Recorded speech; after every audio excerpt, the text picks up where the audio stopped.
hay algo que la mayoría de personas tiene en su casa sin saber lo que realmente significa. No es un adorno, no es una superstición de abuela, no es folclore barato que se compra en un mercadillo y se olvida en un cajón. Es un objeto con una historia de miles de años.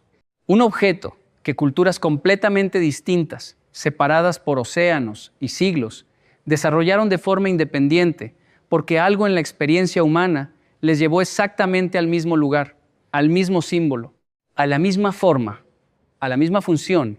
Y ese objeto hoy puede estar en tu casa. Pero antes de hablar de él, necesito que entiendas algo que muy poca gente comprende sobre la energía que rodea un hogar. Porque si no entiendes esto, el objeto no tiene sentido. Es como tener una llave sin saber que existe una puerta. Piensa en el último día que entraste a tu casa sintiéndote agotado de una forma que no era física. No habías corrido, no habías levantado peso, no habías hecho nada que justificara ese cansancio. Pero llegaste a casa y lo único que querías era desaparecer, tirarte en el sofá y que el mundo dejara de existir por unas horas. Ahora piensa en otra cosa. Piensa en ese momento en que alguien entró a tu casa, alguien que no te desea bien, alguien que carga con resentimiento hacia ti, y después de que se fue notaste que el ambiente era distinto, más pesado. Como si el aire hubiera cambiado de consistencia, como si algo invisible hubiera quedado atrapado entre las paredes. No estás loco, no estás exagerando. Lo que percibes es real. Las tradiciones antiguas tenían un nombre para eso. Cada cultura lo llamaba de forma diferente, pero todas señalaban hacia el mismo fenómeno. La energía que los seres humanos proyectan, consciente o inconscientemente, puede adherirse a los espacios, a los objetos, a las personas, puede quedarse, puede acumularse. Y cuando se acumula, sin ser limpiada, sin ser neutralizada, empieza a afectar todo lo que toca. Tu sueño, tu humor, tu salud, tus relaciones, tu prosperidad. No como magia oscura de película, no como algo dramático y visible, sino de forma lenta y silenciosa, como el óxido que va comiendo el metal desde adentro. Las grandes filosofías orientales, que son el corazón de todo lo que exploraremos hoy, tenían algo que el pensamiento occidental moderno tardó siglos en reconocer. Que el mundo visible y el mundo invisible no son dos realidades separadas. Son la misma realidad vista desde ángulos distintos. Y vivir ignorando esa dimensión invisible no te protege de ella, solo te deja desarmado. Yokoi Kenji, el filósofo japonés peruano que dedicó su vida a tender puentes entre la sabiduría del Extremo Oriente y la realidad latinoamericana, lo decía con una claridad que cortaba el aire. El problema no es que existan fuerzas que no vemos. El problema es que decidimos no verlas y luego nos preguntamos por qué nos sentimos tan solos dentro de nuestras propias casas. Hoy vamos a hablar de un objeto, de su historia, de su significado, de la ciencia que lo respalda y de la filosofía que lo explica. Pero sobre todo, vamos a hablar de por qué tenerlo en tu casa puede cambiar algo que ningún psicólogo, ningún médico y ningún coach de motivación ha podido cambiar en ti. Porque hay cosas que solo se sanan desde el espacio en que vives. Empecemos por el principio. Hace aproximadamente 4000 años, en las costas del mar Egeo, los pescadores griegos comenzaron a usar un amuleto específico para protegerse de algo que consideraban más peligroso que las tormentas. La mirada de los que los envidiaban creían con una convicción absoluta que el deseo intenso de un ser humano, especialmente cuando iba cargado de envidia o de rencor, tenía el poder de dañar aquello hacia lo que se dirigía. Podía enfermar a un niño sano, podía hundir una embarcación próspera, podía secar los campos más fértiles, podía arruinar un matrimonio feliz. A ese fenómeno lo llamaron Bascania, lo que hoy conocemos como mal de ojo. Y el amuleto que usaban para protegerse de él tenía una forma muy particular. Era circular, era azul.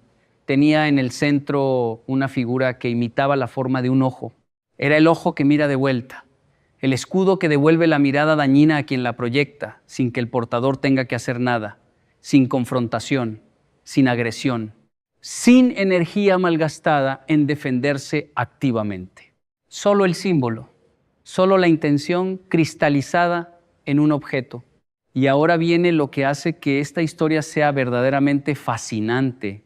A miles de kilómetros de distancia, en la antigua Mesopotamia, en el Egipto de los faraones, en la India védica y en la Turquía Anatolia, exactamente la misma idea tomaba exactamente la misma forma.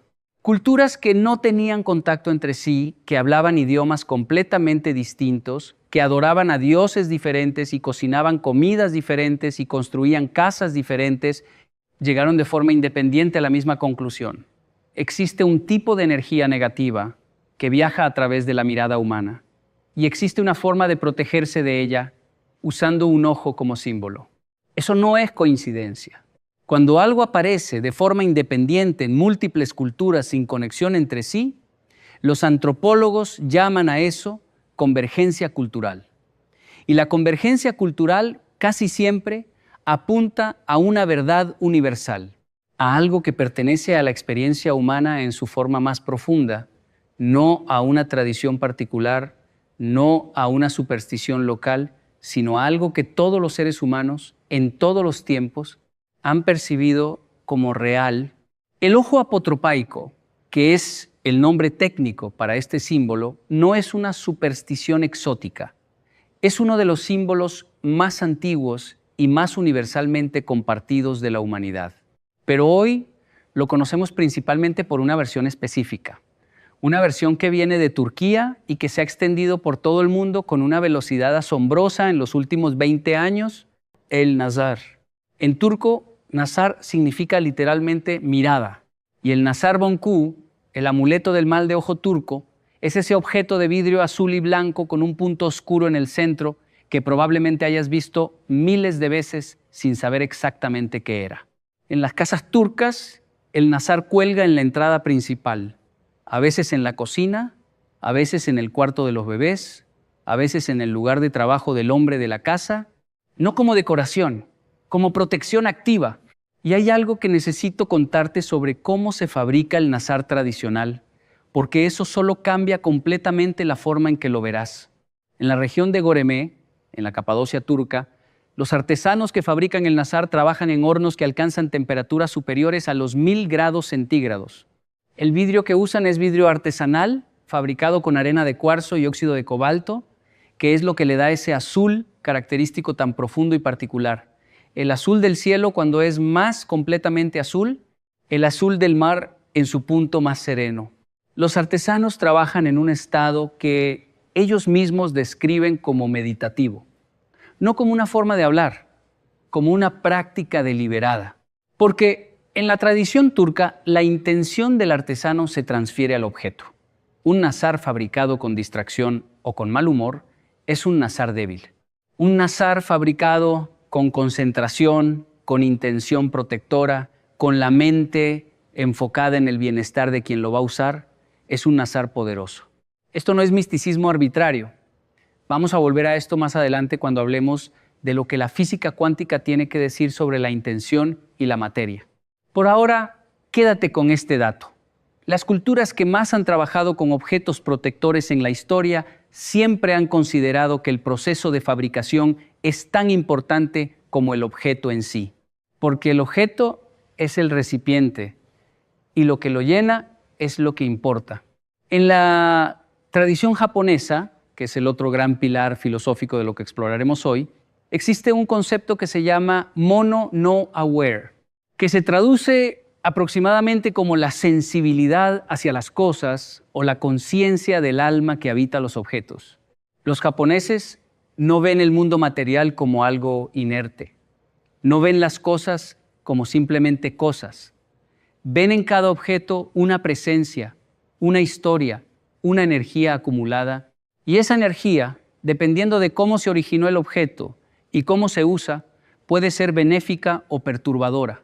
Por eso, en Japón, existe la práctica del cuyo, que es básicamente un ritual de gratitud y despedida para los objetos que han cumplido su función. Los japoneses hacen ceremonias para despedir agujas de coser desgastadas, para los muñecos que los niños ya no usan, para los libros que han sido leídos tantas veces que ya no pueden leerse más. ¿Por qué? porque creen que el uso prolongado de un objeto, especialmente cuando ese uso está cargado de emoción, de trabajo, de dedicación, hace que el objeto acumule una forma de presencia espiritual. Y esa presencia merece ser reconocida y honrada, no simplemente descartada. Ese es el pensamiento desde el cual vamos a explorar el Nazar hoy, no como un objeto mágico en el sentido simplista de la palabra, sino como un recipiente de intención, como un símbolo que colocado en el lugar correcto, con la conciencia correcta, produce un efecto real y medible en la energía de tu hogar. Y ahora necesito hablarte de algo que la ciencia lleva décadas estudiando sin llamarlo por su nombre. En 1994, el físico italiano Emilio Del Giudice publicó un trabajo que sacudió silenciosamente los fundamentos de la biofísica. Demostró, junto con su equipo, que el agua no es simplemente H2O organizado al azar. El agua tiene la capacidad de formar lo que llamó dominios coherentes, regiones donde las moléculas se organizan en patrones específicos en respuesta a campos electromagnéticos externos.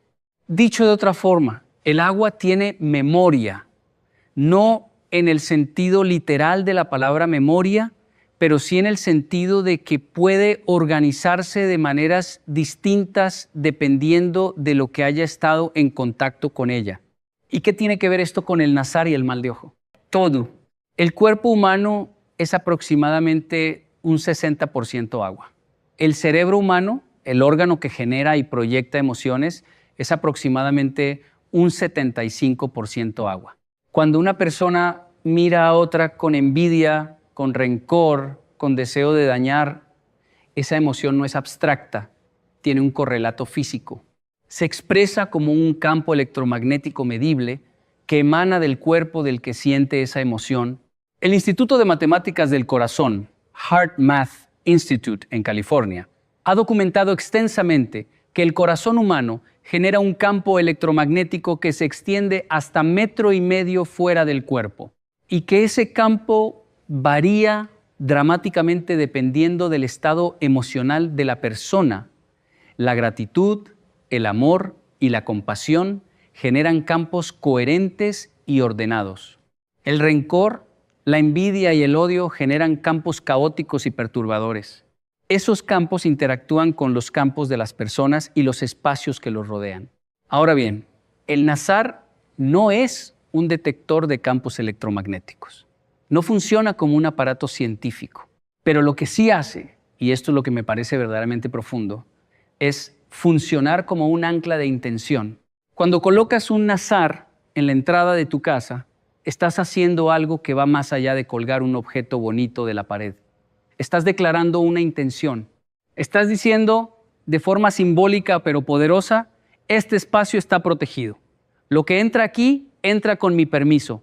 Lo que no es bienvenido, no tiene lugar aquí. Y esa intención, sostenida en el tiempo y reforzada cada vez que ves el objeto, produce cambios reales en la forma en que percibes tu espacio y en la forma en que te comportas dentro de él. En psicología existe un fenómeno que se llama priming o preparación cognitiva. Básicamente significa que los estímulos a los que nos exponemos de forma repetida condicionan inconscientemente la forma en que pensamos, sentimos y actuamos. Los estudios del psicólogo holandés Ab Dijksterhuis demostraron que personas expuestas repetidamente a símbolos asociados con limpieza y orden tendían a comportarse de forma más ordenada y limpia sin ser conscientes de por qué el Nazar funciona en parte como un estímulo de priming. Te recuerda cada vez que lo ves que tu espacio es sagrado, que está protegido, que no todo tiene acceso a él. Y esa recordación constante, ese refuerzo repetido de la intención protectora, cambia gradualmente la forma en que habitas tu hogar. Lo habitas con más conciencia, con más cuidado, con más intención. Y eso, amigo mío, es exactamente lo que la filosofía japonesa del wabi-sabi lleva siglos enseñando. Wabi-sabi. 2 palabras que juntas describen una de las perspectivas más transformadoras que cualquier ser humano puede adoptar hacia el mundo material. Wabi se refiere a la belleza que existe en la imperfección, en la asimetría, en lo que está incompleto, desgastado, humilde. Una taza de cerámica con una grieta reparada con oro es más hermosa para el pensamiento wahhabí que una taza perfecta y sin historia. Sabi se refiere a la belleza que viene con el tiempo, con el uso, con la pátina que los años depositan sobre las cosas. Un jardín japonés no es hermoso a pesar de sus piedras musgosas y sus ramas torcidas. Es hermoso precisamente por ellas. Juntos, wahhabí y sabi forman una filosofía de la presencia plena ante el mundo tal como es. No idealizado, no mejorado, no filtrado. El mundo tal como es, con toda su impermanencia y su imperfección, es exactamente tan hermoso como necesita ser. ¿Qué tiene que ver esto con espíritus y mal de ojo? Tiene que ver con la forma en que los japoneses entienden la presencia de lo invisible en lo visible. Para el pensamiento wabi-sabi, nada es completamente inerte. Todo tiene una historia. Todo lleva consigo la energía de lo que ha pasado a su alrededor. Una casa antigua no es simplemente madera y piedra. Es el depositario de décadas de vida, de amor, de conflicto, de alegría, de pérdida. Todo eso está ahí, en las paredes, en el suelo, en el aire, y eso puede ser hermoso, pero también puede ser pesado. La misma lógica que hace que un objeto querido guarde algo de la presencia del ser amado que lo regaló, hace que un espacio donde ocurrieron cosas dolorosas guarde algo de esa energía. No como fantasmas en el sentido cinematográfico, sino como resonancias, como ecos que el espacio no ha terminado de liberar. La práctica japonesa del espacio consciente, que algunos llaman ma, que es el concepto de vacío significativo, sugiere que lo que no está en un espacio es tan importante como lo que está. El espacio entre las cosas, el silencio entre las notas, el aire entre los muebles, todo eso tiene una cualidad que puede ser cultivada o descuidada. Un espacio lleno hasta los bordes de objetos sin intención, de cosas acumuladas sin conciencia, de energías mezcladas sin filtro, es un espacio que no puede respirar. Y un espacio que no puede respirar no puede protegerte, no puede sostenerte, no puede darte lo que un hogar verdadero debería dar. El nazar o cualquier objeto protector elegido con conciencia funciona también como un recordatorio de que el espacio importa, de que no todo puede entrar, de que hay una diferencia entre lo que es tuyo y lo que simplemente se cuela. Voy a contarte ahora algo sobre la historia del mal de ojo que muy poca gente conoce y que cambia completamente la manera en que podemos entenderlo. El concepto del mal de ojo no es solo una creencia popular. Ha sido documentado en más de 40 culturas distintas alrededor del mundo. Desde el fascinaciones romano hasta el ayin hara hebreo, desde el buri nazar indio hasta el maubais o el francés, desde el ibilay anglosajón hasta el oju burukú yoruba de Nigeria occidental, 40 culturas, 4 continentes, 5,000 años de historia documentada. El antropólogo americano Clarence Maloney dedicó décadas a estudiar este fenómeno y llegó a una conclusión que dejó perplejos a muchos de sus colegas. El mal de ojo no es una superstición primitiva que desaparece con el avance de la educación. Es un sistema de creencias que persiste y prospera incluso en contextos altamente educados y modernos, porque responde a algo que la experiencia humana reconoce como verdadero. Maloney identificó que el mal de ojo siempre aparece en culturas donde existe una fuerte noción de que la envidia es peligrosa. Y esa noción, dice él, no es irracional, es una observación social precisa. La envidia genera comportamientos dañinos. La envidia corroe las relaciones. La envidia, expresada o reprimida, tiene consecuencias reales y medibles en las comunidades donde se permite que prospere sin control. El mal de ojo, en ese sentido, es el nombre popular de una dinámica social completamente real. La proyección involuntaria del deseo negativo de una persona hacia otra. Y los objetos protectores son la respuesta colectiva de la humanidad a esa dinámica. No son magia en el sentido de alterar las leyes físicas del universo. Son tecnología psicológica y social. Son la forma en que las comunidades han codificado durante milenios la necesidad de establecer límites entre lo propio y lo ajeno, entre lo protegido y lo expuesto. Si tienes hijos pequeños, esto te va a resonar de forma particular. En casi todas las culturas que tienen alguna versión del mal de ojo, los niños pequeños son considerados especialmente vulnerables. Y hay una razón que va más allá de la superstición. Los niños pequeños no tienen todavía desarrollado el sistema de filtros psicológicos que los adultos construimos con el tiempo. Son esponjas, absorben todo. La energía de los que los rodean les afecta de forma directa y sin mediación. Cuando una persona admira a un bebé con una emoción que no es completamente limpia, que tiene mezclada, aunque sea una pequeña cantidad de envidia o de deseo posesivo, ese bebé puede percibir esa energía y responder a ella, no porque sea mágico, sino porque es un organismo extremadamente sensible que todavía no ha aprendido a blindarse. Las madres turcas lo saben, las abuelas griegas lo saben, las mujeres del Magreb lo saben, y por eso los bebés en esas culturas casi universalmente llevan un nazar prendido en la ropa desde los primeros días de vida. Antes de seguir, necesito pedirte algo. Si este video te está llegando, si estas palabras te están haciendo sentido, si hay algo en lo que estás escuchando que está tocando una parte de ti que sabía estas cosas pero no las tenía articuladas, entonces escribe ahora mismo en los comentarios la frase, el ojo que me cuida. Escríbela ahora, antes de que el video termine, antes de que te lo pida otra vez y ya no lo hagas, antes de que la inercia de la pantalla te lleve al siguiente video y este momento se pierda. Escribe el ojo que me cuida y yo voy a leer cada comentario, porque esa frase me dice que estás aquí de verdad, que estás despierto, que estás presente. El ojo que me cuida. Ahora, volvamos al nazar.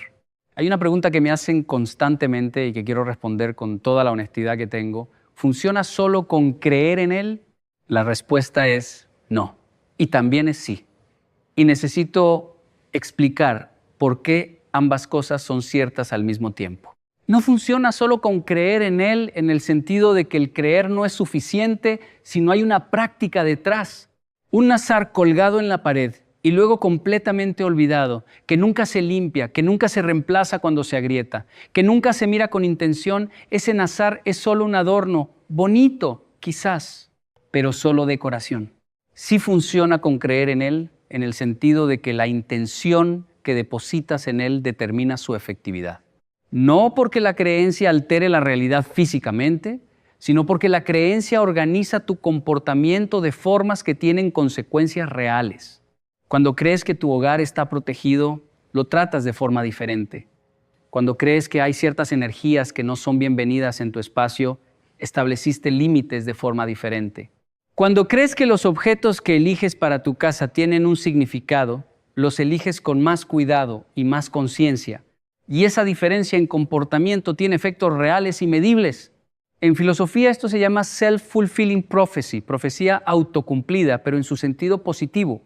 No el engaño de creerse algo que no es verdad, sino el poder de organizar la realidad alrededor de una intención clara. Los estoicos, que son otra de las grandes fuentes filosóficas que nutre el pensamiento que estamos explorando hoy, tenían un concepto para esto. Marco Aurelio, que fue simultáneamente filósofo y emperador, escribió en sus meditaciones algo que lleva 2000 años siendo relevante. Tiene más poder sobre ti lo que piensas sobre las cosas que las cosas en sí mismas.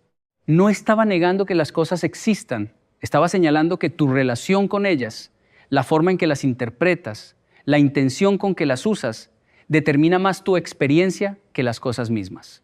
El nazar, desde esa perspectiva estoica, no es un escudo mágico que opera independientemente de ti. Es un punto de enfoque para tu intención. Es un recordatorio físico de una verdad que de otra forma se dispersa fácilmente en el ruido de la vida cotidiana. Que tu espacio merece protección consciente, que no todo tiene acceso a él, que tú tienes el poder de establecer esa frontera.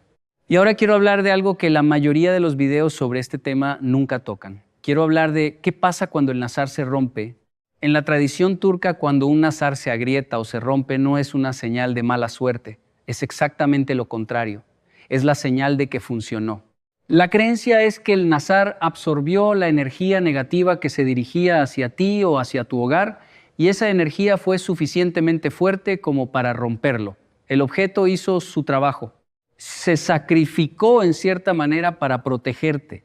Por eso cuando un nazar se rompe, en Turquía se da gracias, se recoge con respeto, se desecha con gratitud y se reemplaza por uno nuevo. Esta perspectiva me parece filosóficamente hermosa porque invierte completamente la lógica del miedo con que muchas personas se aproximan a estos temas. En lugar de ver la rotura del amuleto como una señal de que algo malo está por venir, la tradición turca la ve como evidencia de que algo malo ya fue interceptado y rechazado. Es la diferencia entre vivir en un estado de vigilancia ansiosa ante lo que podría venir y vivir en un estado de confianza activa en que el espacio que has construido te protege. Epicteto, el filósofo estoico que comenzó su vida como esclavo y llegó a ser uno de los pensadores más influyentes del mundo antiguo, tenía una enseñanza fundamental que se aplica directamente aquí. No puedes controlar lo que el mundo te envía, pero puedes controlar completamente la preparación con que lo recibes. Poner un nazar en tu casa es un acto de preparación consciente, no de miedo, no de paranoia, sino de la misma lógica tranquila y práctica con que usas un paraguas cuando el cielo está nublado. No porque estés aterrorizado de la lluvia, sino porque la lluvia existe y estar preparado es razonable. Ahora necesito hablarte de los espíritus, porque el título de este video los menciona y merezco ser honesto contigo sobre lo que entendemos por esa palabra. En el pensamiento japonés, los espíritus no son necesariamente entidades con conciencia propia que vagan por las habitaciones y apagan las luces. El concepto japonés más cercano a lo que en Occidente llamamos espíritu es ki, que se traduce aproximadamente como energía vital o fuerza de vida.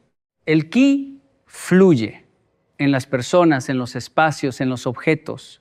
Y cuando fluye bien, cuando está equilibrado y en movimiento, todo funciona con armonía. La salud es buena. Las relaciones son fluidas. La prosperidad llega con naturalidad. Cuando el ki está bloqueado, o cuando está desequilibrado, o cuando está contaminado por energías externas que no le pertenecen, los efectos se manifiestan en todos esos mismos planos. La salud se resiente. Las relaciones se vuelven difíciles, la prosperidad se detiene. El Feng Shui chino trabaja con un concepto muy similar llamado Chi o Ki. El Vastu Shastra indio trabaja con prana. El judaísmo cabalístico trabaja con ruaj. El chamanismo latinoamericano trabaja con lo que simplemente llama energía. Son nombres distintos para el mismo fenómeno percibido, que existe una forma de vitalidad que fluye por los espacios y que puede ser cultivada o descuidada, protegida o contaminada. Cuando la tradición popular dice que un nazar espanta espíritus, lo que realmente está diciendo, traducido a un lenguaje más preciso, es que el nazar actúa como un agente de protección contra energías que no te pertenecen y que no son bienvenidas en tu espacio. No tiene que ser una entidad con personalidad propia. Puede ser simplemente la carga emocional que alguien dejó en tu casa cuando se fue después de una discusión. O la tristeza acumulada de años de problemas sin resolver que se ha depositado en los rincones de las habitaciones. O la ansiedad crónica de alguien que vive contigo y que sin saberlo impregna el ambiente con una frecuencia de alarma constante. Todo eso es energía. Todo eso afecta el espacio. Todo eso puede ser trabajado. Y el nazar, en ese contexto, es una de las herramientas, una de. No la única, no la más importante, pero sí una que viene cargada de 5,000 años de intención colectiva y de la fe acumulada de incontables generaciones que la usaron con plena convicción. Y eso, si pensamos en el concepto de campos mórficos que desarrolló el biólogo Rupert Sheldrake, no es poca cosa. Sheldrake propone que cuando suficientes seres humanos a lo largo del tiempo utilizan un símbolo o una práctica con una intención determinada, ese símbolo o esa práctica adquiere una especie de carga colectiva. Se convierte en un nodo dentro de un campo de significado compartido que trasciende a los individuos que lo usan. No es magia, es morfogénesis cultural. Es la acumulación de intención humana cristalizada en un símbolo.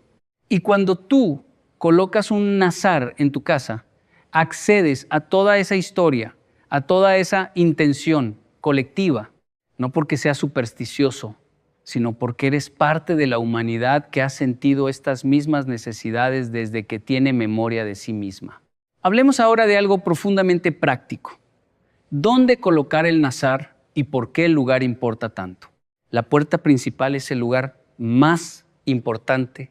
En la tradición turca, el nazar se cuelga justo por encima de la puerta, en el exterior o en el interior, de forma que lo primero que vea quien entra sea el ojo protector. La lógica es sencilla y poderosa al mismo tiempo. La puerta es el portal, es el punto de transición entre el mundo externo y tu mundo interno. Todo lo que entra por ella, personas, energías, intenciones, pasa por ese punto.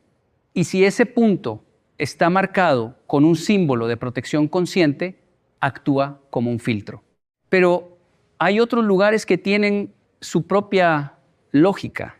La cocina, en muchas culturas, es el corazón energético del hogar. Es donde se transforma la materia prima en alimento. Es donde la familia se reúne de forma más informal y más genuina. Es donde los niños hacen las tareas mientras sus madres cocinan y donde las conversaciones más honestas suceden.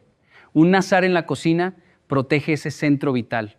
El cuarto de los bebés, como ya mencioné, por la vulnerabilidad particular de los niños pequeños a las energías externas. El lugar de trabajo en casa, especialmente si recibes clientes o si trabajas en algo donde dependes de la confianza y el juicio de otros. La envidia profesional es una de las formas más comunes y más potentes del mal de ojo. Proteger tu espacio de trabajo es proteger tu prosperidad.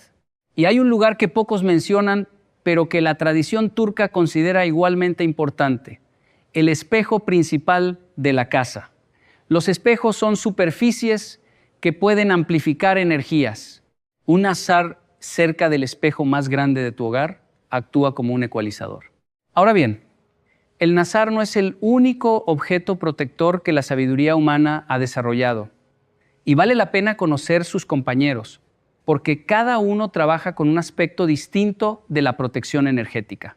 La herradura es uno de los más antiguos de Europa, forjada en hierro, que era el metal más asociado a la protección contra fuerzas malignas, colocada con los extremos hacia arriba para que la suerte no se derrame. La herradura no es solo un símbolo de la buena suerte. Es originalmente un objeto apotropaico, diseñado para repeler energías no deseadas. El cuarzo blanco, en la tradición chamánica latinoamericana y en múltiples tradiciones asiáticas, es considerado un amplificador de energías positivas y un neutralizador de energías negativas. No porque tenga propiedades mágicas intrínsecas, sino porque su estructura cristalina perfectamente ordenada actúa como un recordatorio constante de que el orden y la claridad son posibles. El bambú, en el Feng Shui chino, es símbolo de flexibilidad y de fortaleza, de la capacidad de doblarse sin romperse, de crecer en casi cualquier condición. Un bambú vivo en casa no solo purifica el aire físicamente, lo cual está documentado por la NASA en sus estudios sobre plantas de interior, también introduce en el espacio una energía de resiliencia y de crecimiento continuo. La sal, quizás el objeto protector más universal y más antiguo de todos. En casi todas las culturas del mundo, la sal se usa para purificar espacios, para marcar límites, para disolver energías negativas acumuladas. En el sintoísmo japonés, se coloca sal en pequeños montones en las esquinas de los espacios que necesitan ser purificados. En las tradiciones hebreas, en las prácticas afrocaribeñas, en el catolicismo popular latinoamericano, la sal aparece siempre como el purificador primario. La lógica de la sal es química antes de ser espiritual. La sal es el único mineral que los seres humanos necesitan consumir para sobrevivir. Es el preservador por excelencia, la sustancia que detiene la descomposición, que mantiene la integridad de lo que toca. Como símbolo protector, esa función se extiende al plano energético. Y luego está el espejo, que en la tradición china del Feng Shui es uno de los objetos más poderosos y más delicados al mismo tiempo. Un espejo bagua, octagonal, colocado en la puerta principal, no refleja solo la imagen física de quien llega, refleja la intención, devuelve lo que viene. Pero los espejos requieren conocimiento para usarse bien. Un espejo mal colocado puede amplificar lo que no queremos amplificar. Puede crear dinámicas energéticas caóticas. Puede, en lugar de proteger, complicar. Por eso el Nazar tiene una ventaja sobre el espejo. Es más simple de usar, más difícil de equivocarse, más accesible para quien está comenzando a trabajar conscientemente con la energía de su hogar. Hay algo en la descripción de este video que quiero que revises si aún no lo has hecho. Hemos compilado, en formato de ebook, un trabajo extenso sobre protección del hogar, energía de los espacios y la sabiduría de las tradiciones orientales aplicada a la vida cotidiana. No es un libro de recetas mágicas, es una guía filosófica y práctica que va mucho más allá de lo que podemos cubrir en un video, incluso uno tan largo como este. Si lo que estás escuchando hoy te está resonando, ese ebook va a ser como una conversación más profunda con todo esto. Está en la descripción. Sigamos. Quiero hablarte ahora de algo que me parece crucial para entender correctamente este tema y que tiene que ver con la diferencia entre superstición y conciencia. La superstición es la creencia en que ciertos objetos o rituales tienen poder independientemente de tu relación con ellos. El amuleto que funciona solo por existir, el ritual que funciona solo por realizarse mecánicamente, la práctica que produce resultados sin que el practicante ponga conciencia en ella. Eso no es lo que estamos hablando. La conciencia es otra cosa. La conciencia es la práctica deliberada de relacionarte con el mundo material con intención y con presencia, de elegir con cuidado qué entra en tu espacio, de mantener una relación activa con los objetos que decides que son parte de él, de usar los símbolos no como sustitutos del pensamiento, sino como apoyo para el pensamiento. El Kaizen, la filosofía japonesa de la mejora continua aplicado al hogar, significa exactamente esto. No que tu casa sea perfecta desde el primer día, sino que cada día la mejoras un poco. Cada día la cargas un poco más de intención. Cada día la proteges un poco mejor. No es un sprint, es una práctica continua, como la meditación, como el ejercicio, como cualquier disciplina que produce resultados reales en la vida de quien la sostiene. El Nazar que cuelgas hoy en tu puerta no va a resolver todos los problemas de la noche a la mañana, pero es el comienzo de una práctica. Es la declaración de que tomas en serio el espacio en que vives. Es el primer paso de una relación más consciente con tu hogar. Y los primeros pasos siempre son los más importantes, porque sin ellos no hay camino. Ahora necesito hablar de algo que puede resultar incómodo para algunas personas, pero que considero esencial para la integridad de lo que estamos explorando: el escepticismo. Si en este momento estás pensando que todo esto es muy bonito, pero que en el fondo no tienes certeza de que funcione, eso es completamente válido. El escepticismo no es el enemigo de la sabiduría, es su guardián. Pero hay dos tipos de escepticismo. El escepticismo científico es el que dice: dame evidencia, muéstrame cómo funciona, explícame el mecanismo. Ese escepticismo es valioso y necesario. Y en muchos aspectos de lo que hemos hablado hoy, la evidencia existe. La investigación sobre campos electromagnéticos del corazón existe. El priming psicológico está documentado. Los efectos del entorno en el bienestar existe. La convergencia cultural del mal de ojo está registrada por antropólogos serios. El escepticismo perezoso, en cambio, es el que dice: esto no puede ser real porque no lo entiendo, porque va más allá de lo que aprendí en la escuela, porque me incomoda que haya cosas que no puedo reducir completamente a mecanismos simples. Ese escepticismo no te protege, te cierra. Marco Aurelio, de nuevo, dijo algo relevante: el obstáculo es el camino. La resistencia que sientes ante ideas que desafían tu mapa mental no es una señal de que debes rechazarlas. Es una señal de que hay algo ahí que vale la pena examinar. No te pido que creas ciegamente. Te pido que experimentes, que pongas un Nazar en tu casa durante 30 días, con intención, con conciencia, observando qué cambia, no en el mundo externo necesariamente, sino en la forma en que habitas tu propio espacio. Eso es filosofía en acción. Eso es lo que los grandes sabios de todas las tradiciones han hecho siempre. No aceptar dogmas sin cuestionarlos, pero tampoco rechazar experiencias sin vivirlas. Volvamos ahora a la historia del Nazar, porque hay un capítulo de esa historia que ocurre en los últimos 100 años y que explica por qué hoy este objeto está en prácticamente todos los países del mundo. A principios del siglo XX, Turquía era un país que estaba en medio de una transformación radical.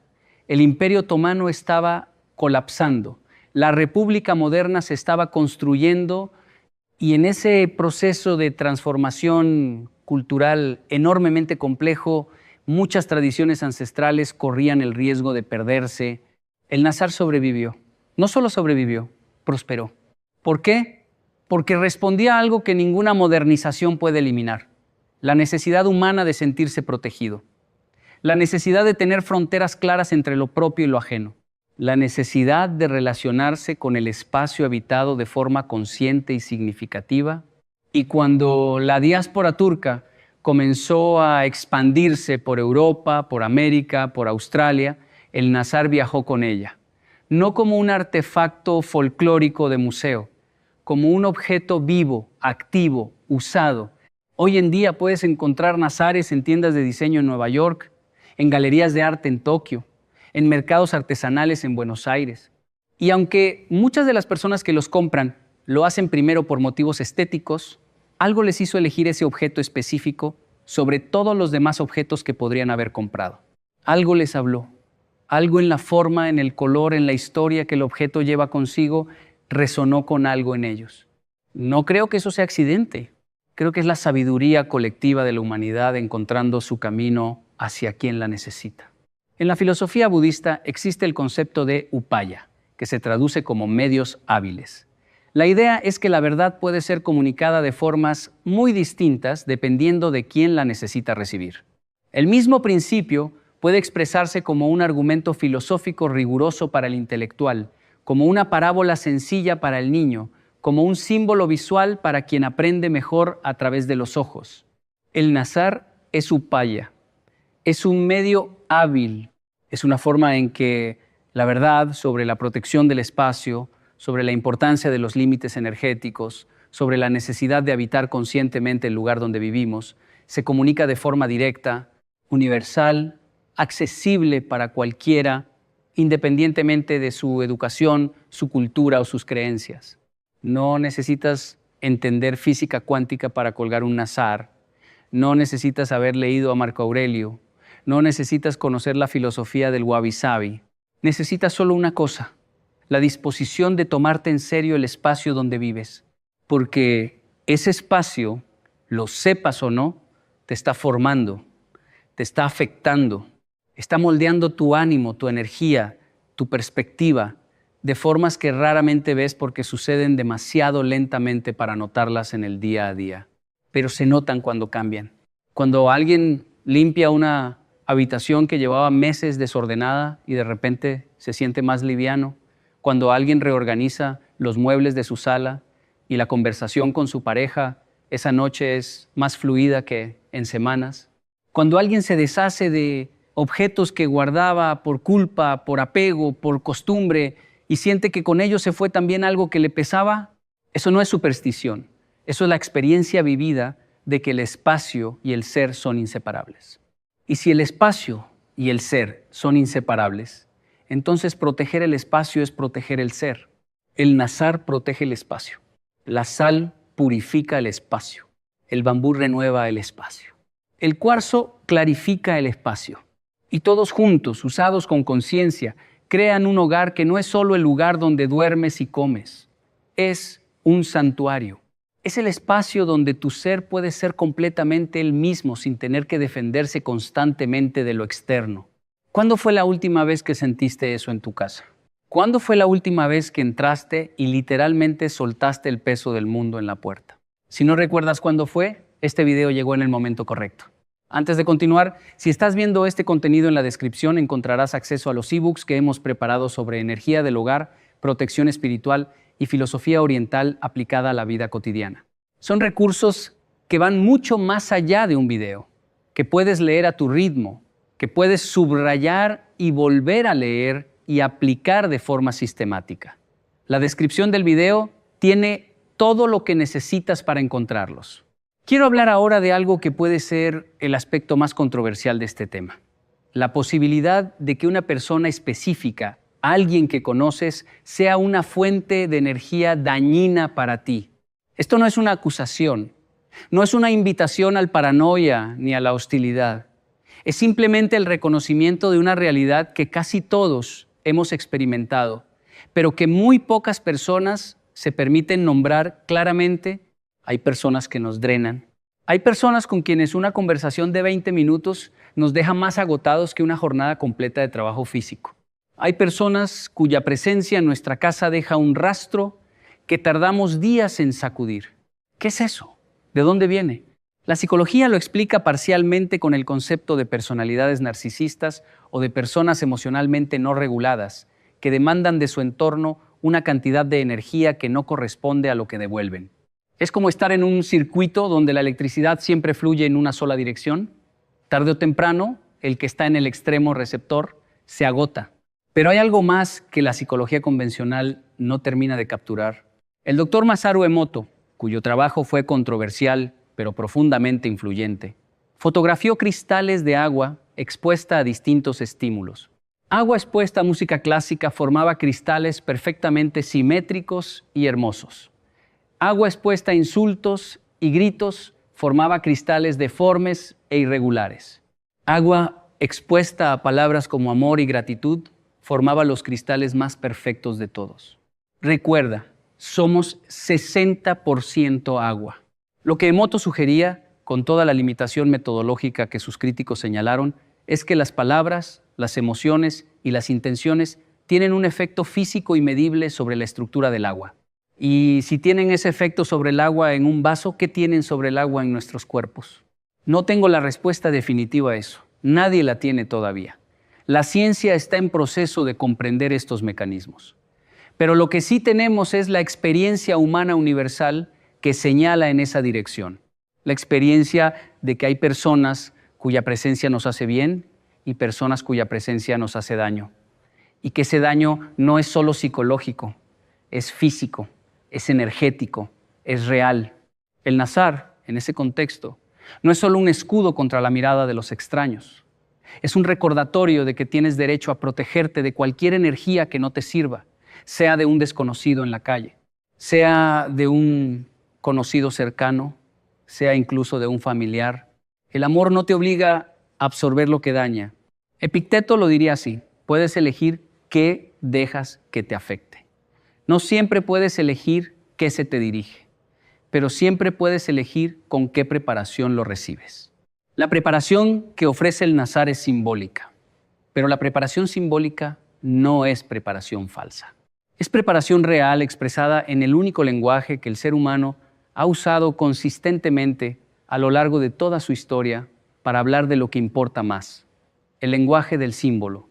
Sigamos explorando las dimensiones de este objeto tan extraordinario. Hay una tradición en la región de Anatolia, en el corazón de Turquía, que me parece uno de los rituales más hermosos que conozco relacionados con el nazar. Cuando nace un bebé, los vecinos y familiares más cercanos traen nazares como regalo. No juguetes, no ropa, nazares. Y cada nazar trae consigo la intención de quien lo regala, la protección que ese ser humano consciente y amoroso está depositando sobre el nuevo ser que llega al mundo. El bebé crece rodeado literalmente de los deseos de protección de su comunidad, cristalizados en objetos de vidrio azul. Cuando alguno de esos nazares se rompe durante la infancia, en lugar de tristeza la familia siente alivio. Algo que se dirigía al niño fue interceptado. El amor colectivo de la comunidad depositado en esos objetos funcionó. ¿Existe una forma más hermosa de concebir la protección espiritual de un ser amado? Esta tradición me lleva a hablar de algo que considero profundamente importante: la diferencia entre usar el nazar como un objeto de miedo y usarlo como un objeto de amor. Hay personas que compran amuletos protectores desde un estado de terror, desde la convicción de que el mundo está lleno de enemigos que desean activamente su ruina, de que están rodeados de personas que quieren hacerles daño, de que sin el amuleto son completamente vulnerables. Ese no es el estado desde el que el nazar produce sus mejores frutos. El nazar más poderoso es el que se coloca desde la confianza, desde la convicción de que mereces estar protegido, desde el amor hacia ti mismo y hacia quienes comparten tu espacio, desde la gratitud por el hogar que tienes y la determinación de cuidarlo. La filosofía estoica tiene un principio que es perfecto aquí. Actúa desde la virtud, no desde el miedo. El guerrero que pelea por amor a los suyos es más poderoso que el guerrero que pelea por miedo a perder. No porque el amor sea más romántico que el miedo, sino porque el amor genera coherencia interna y la coherencia interna genera efectividad real. Un nazar colocado con amor es un escudo activo. Un nazar colocado con miedo es solo un adorno ansioso. La diferencia está completamente en ti. Y esto nos lleva a uno de los conceptos filosóficos más ricos que quiero compartir hoy. Viene del pensamiento taoísta, específicamente del concepto de Wu Wei, que se traduce como acción sin esfuerzo o no forzar. Wu Wei no significa no hacer nada. Significa hacer las cosas desde su naturaleza más profunda, sin resistencia, sin fuerza excesiva, fluyendo con la corriente de la realidad en lugar de contra ella. Aplicado a la protección del hogar, Wu Wei significa esto. No puedes proteger tu espacio desde la tensión. No puedes blindar tu hogar desde la paranoia. No puedes crear un santuario desde el miedo. La protección genuina surge cuando te relajas lo suficiente como para confiar en ella, cuando colocas el nazar y luego lo dejas hacer su trabajo sin estar constantemente mirándolo con ansiedad. Cuando estableces los límites energéticos de tu hogar y luego simplemente vives plenamente dentro de ellos. Wu Wei. La acción más poderosa que puedes tomar para proteger tu hogar es la de habitar ese hogar con paz, con presencia, con la confianza tranquila de que has hecho lo necesario y que eso es suficiente. Hay algo que noto constantemente en las personas que trabajan con objetos protectores desde una perspectiva consciente. Con el tiempo, la necesidad de los objetos disminuye, no porque los objetos pierdan relevancia, sino porque la práctica de la conciencia que los objetos iniciaron se vuelve autónoma. Ya no necesitas ver el nazar para recordar que tu espacio está protegido. Lo sabes, lo sientes, lo has incorporado.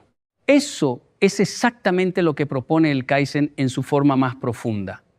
No la mejora indefinida de los objetos externos, la mejora continua de la conciencia interna. El nazar es un maestro que con el tiempo enseña a sus alumnos a prescindir de él. Aunque, siendo honesto, la mayoría de quienes realmente comprenden estas tradiciones no prescinden de él, lo conservan, lo cuidan, lo renuevan cuando se rompe. No porque no puedan sin él, sino porque la relación consciente con los objetos sagrados es en sí misma una práctica de mindfulness, de presencia, de gratitud. Hablar del nazar, sin hablar del color, sería dejar incompleta la conversación. El azul del nazar no es azul por razones estéticas. Es azul por razones que combinan la química del vidrio tradicional con la simbología del color en el mundo mediterráneo y de Oriente Medio. El azul, en esas tradiciones, es el color del cielo y del agua. Es el color de lo que está más allá, de lo que trasciende, de lo que protege desde arriba y desde afuera. Es también el color más asociado con la verdad y la claridad, con ver las cosas como realmente son. En la antigua Grecia, el ojo de la diosa Atenea era gris azulado. En el antiguo Egipto, el dios Amón era representado con piel azul. En el Islam, el azul es el color de la protección divina. En el hinduismo, tanto Vishnu como Krishna tienen piel azul, representando su naturaleza divina y trascendente. El azul del nazar conecta simbólicamente con todas esas tradiciones a la vez. Es un color que las culturas del mundo mediterráneo, del Oriente Medio y del Extremo Oriente han usado independientemente para representar lo que está más allá del alcance del daño ordinario. Y hay algo que la psicología del color confirma. El azul es el color que más consistentemente genera sensaciones de calma, seguridad y confianza en seres humanos de distintas culturas. No universalmente, hay variaciones culturales, pero la tendencia es lo suficientemente fuerte como para ser significativa. Ver el azul del nazar varias veces al día en la entrada de tu casa produce un efecto subliminal de calma y de seguridad, no como ilusión, como condicionamiento real de tu sistema nervioso. Eso es neurociencia, eso es real. Y se suma de forma hermosa a todos los demás planos en que el Nazar trabaja. Ahora quiero hablar de algo que va más allá del Nazar específicamente y que toca el corazón de lo que significa crear un hogar protegido. En la tradición japonesa del Shinto hay una práctica que se llama Arae, que es una purificación ritual del espacio. Se realiza con sal, con agua pura y con la presencia consciente de quien la hace. No como ceremonia complicada, como un acto simple de intención. El Arae no está reservado para sacerdotes ni para iniciados. Cualquier persona, en cualquier hogar, puede hacerlo. La única condición es la conciencia, la presencia plena en el acto de limpiar. Y eso me parece revelador, porque sugiere que la purificación del espacio no requiere objetos especiales ni rituales complicados. Requiere conciencia, requiere la decisión deliberada de relacionarte con tu espacio como algo sagrado. El Nazar entra en esa misma lógica. No es un sustituto de tu conciencia, es un apoyo para ella, un punto de enfoque, un recordatorio constante colocado en el umbral de tu vida privada de que ese espacio merece ser tratado con respeto y con intención. Permíteme ahora hablar de los niños, porque creo que este es uno de los aspectos más prácticos e inmediatamente aplicables de todo lo que hemos explorado hoy. Los niños viven en un estado de apertura que los adultos hemos aprendido con años de adaptación social a cerrar. Esa apertura es una fuente de creatividad, de asombro, de conexión pura con el mundo, pero también es una fuente de vulnerabilidad. Los niños absorben el ambiente emocional de su hogar con una precisión que puede parecer sobrenatural, pero que es simplemente la expresión de sus sistemas nerviosos hipersensibles y no filtrados. Un niño que vive en un hogar con tensión crónica desarrolla un sistema nervioso en estado de alerta permanente. Eso tiene consecuencias en su desarrollo cognitivo, en su capacidad de concentración, en sus habilidades sociales, en su salud física. Un niño que vive en un hogar energéticamente limpio, consciente, donde los adultos trabajan activamente con la calidad del espacio, tiene el suelo fértil que necesita para desarrollarse plenamente. No estoy diciendo que un Nazar resuelve los problemas familiares.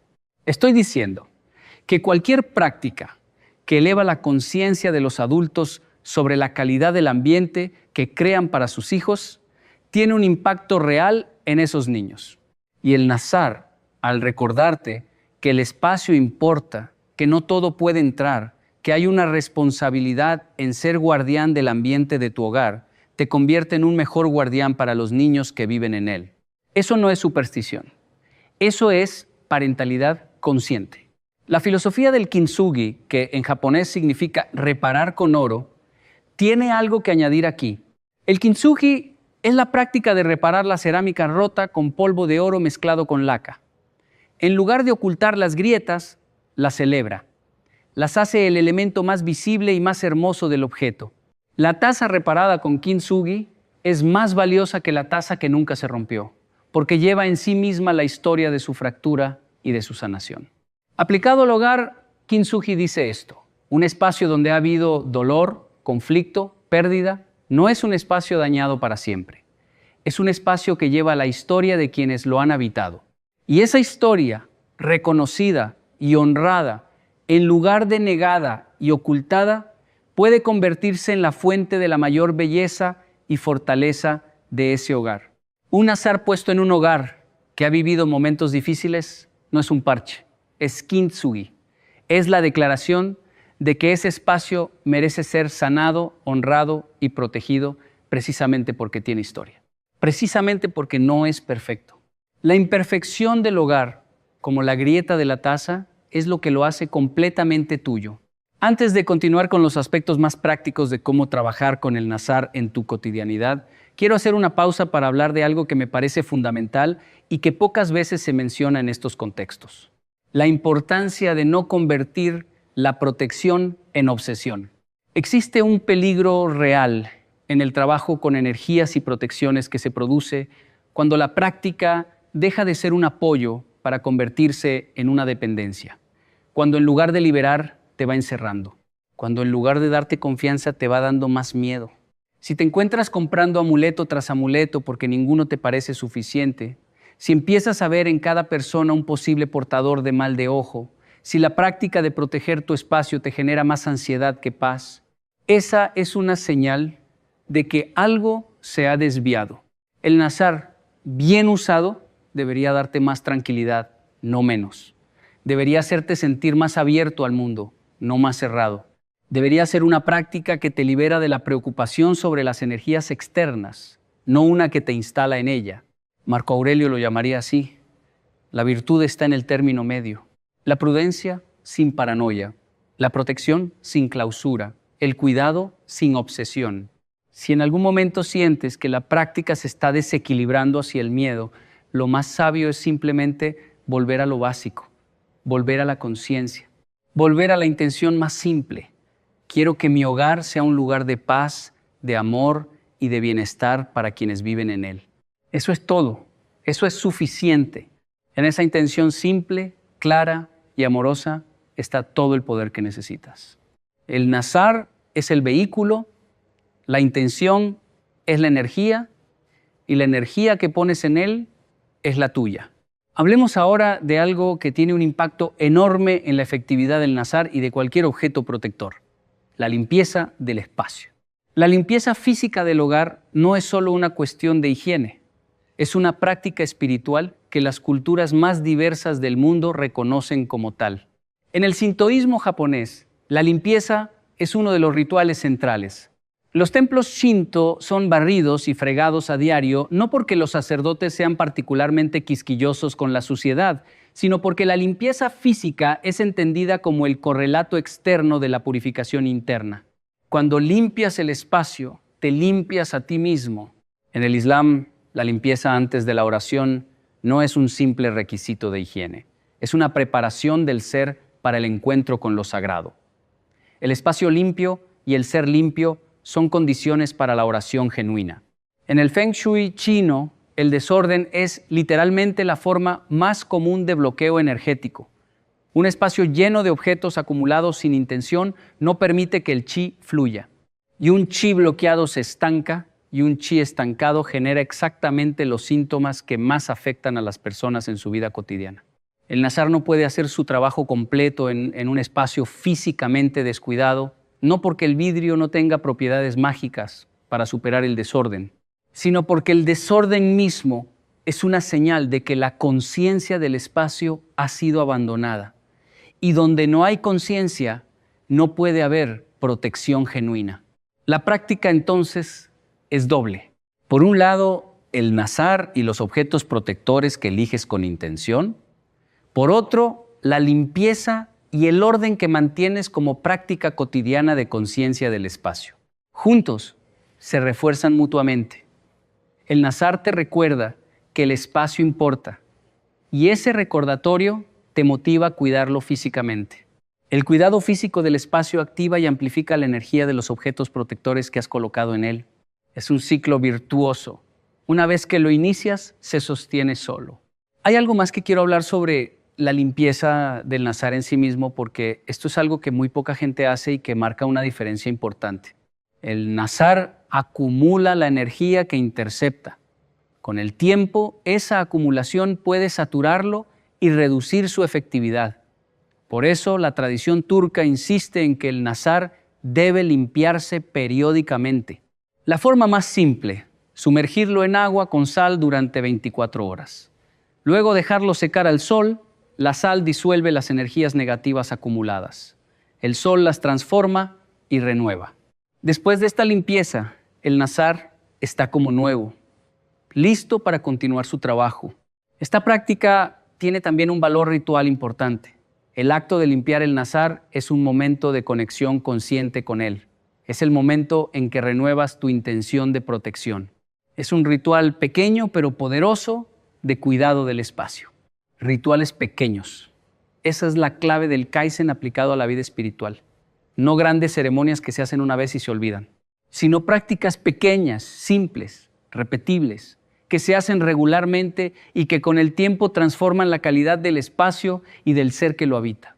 Limpiar el nazar una vez al mes. Barrer la entrada de casa con sal una vez a la semana.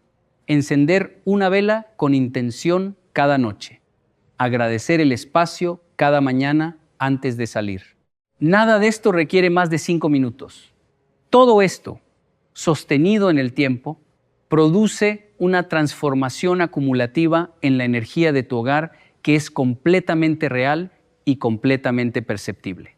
Antes de seguir, te invito a revisar la descripción de este video, donde encontrarás los ebooks sobre filosofía oriental y protección del hogar que hemos preparado. Son libros en formato digital que puedes descargar inmediatamente, que puedes leer en cualquier dispositivo y que profundizan en todo lo que estamos explorando hoy con mucho más detalle, con ejercicios prácticos, con referencias filosóficas y con guías de aplicación cotidiana. Si lo que escuchas hoy te está añadiendo algo real a tu vida, esos ebooks van a añadir mucho más. Están en la descripción. Quiero hablar ahora de algo que se llama energía parásita, un concepto que la tradición japonesa llama kegare, que es lo contrario de kiyome, la pureza o limpieza espiritual. El kegare no es el mal, no es la oscuridad en el sentido dramático de la palabra, es simplemente la acumulación de energía que no te pertenece.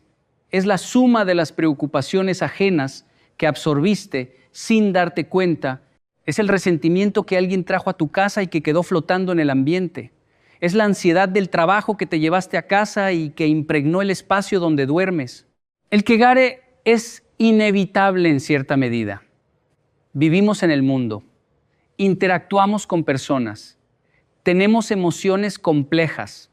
No podemos vivir en una burbuja hermética de pureza energética perfecta, pero sí podemos desarrollar prácticas para disolver el kegare regularmente, para no dejar que se acumule hasta niveles que realmente afecten la calidad del espacio y del ser. El nazar es una práctica de este tipo. La limpieza con sal es otra. El humo de ciertos inciensos, el palo santo, el copal, el cedro es otra. La intención consciente al abrir las ventanas y dejar entrar el aire fresco es otra. El gesto deliberado de dejar los problemas del trabajo en la puerta antes de entrar a casa es otra. Ninguna de estas prácticas por sí sola es suficiente. Juntas, practicadas con regularidad, crean un espacio que se limpia continuamente, que no acumula kegare hasta niveles dañinos, que mantiene una calidad energética que se percibe al entrar. Cuando alguien entra a tu casa y dice espontáneamente, qué bien se siente aquí, o qué agradable es el ambiente, eso no es magia. Es el resultado acumulado de tu práctica consciente del espacio. Tú hiciste eso. No el nazar solo, no la sal sola. Tú, con tu intención sostenida en el tiempo, ese es el poder real. El poder que ningún amuleto puede darte y que ningún amuleto puede quitarte, porque es completamente tuyo. Ahora quiero explorar algo que me parece uno de los aspectos más fascinantes de la historia del nazar: su presencia en la arquitectura. En la Turquía otomana, los grandes edificios públicos, las mezquitas, los palacios, los bazares, tenían nazares incorporados en su estructura arquitectónica, no como decoración, como parte integral del diseño.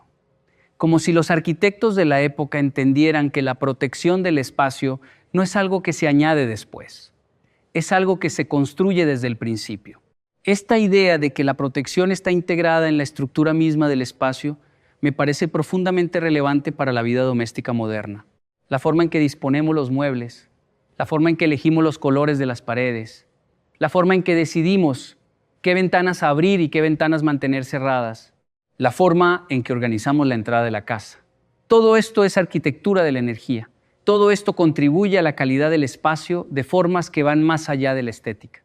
El Feng Shui es, en esencia, una ciencia de la arquitectura de la energía. Y sus principios, aunque surgieron en China hace más de 3.000 años, responden a observaciones prácticas sobre cómo los espacios afectan a quienes los habitan. No necesitas ser un experto en Feng Shui para aplicar sus principios básicos.